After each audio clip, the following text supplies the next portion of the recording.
আজকে আমি একটা সিরিজ বোর্ড বানাবো, তো সেজন্য একটা কাঠ নিছি, দুইটা হোল্ডার নিছি, একটা 2 পিন প্লাগে তার লাগাই নিছি।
এখন আমি সিরিজ লাইন তৈরি করে ফেলছি, সিরিজ বোর্ড তৈরি করে ফেলছি দুইটা সকেট দিয়ে।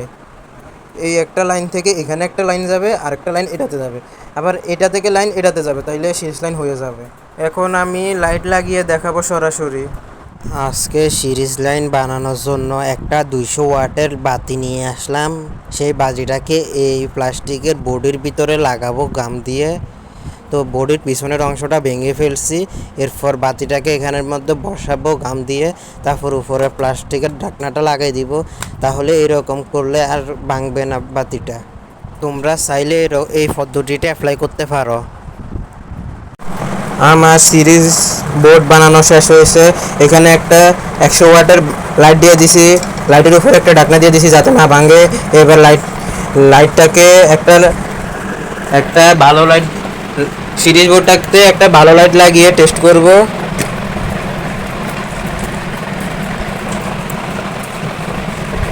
এরপর উল্টাই দিব, তারপরে সুইচ দিয়ে দিব, তারপরে লাইনটা লাগিয়ে দিব, তারপরে লাইট জ্বলে উঠবে। তারপরে আবার লাইনটাকে খুলে ফেলবো, পরে একটা নষ্ট লাইট লাগাই দিব। নষ্ট লাইট লাগাইলে জ্বলবে না। আবার দোনোটার যদি এভাবে লাগাই দিই তাহলে তো আলাদা, যদি হোল্ডারে লাগাইতাম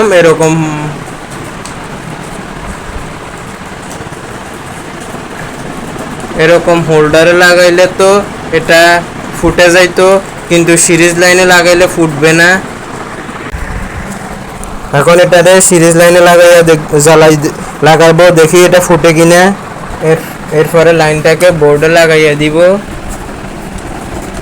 কিন্তু ফুটবে না। সিরিজ লাইনের কারণে ফুটবে না, নইলে এটা ফুটে যাইতো।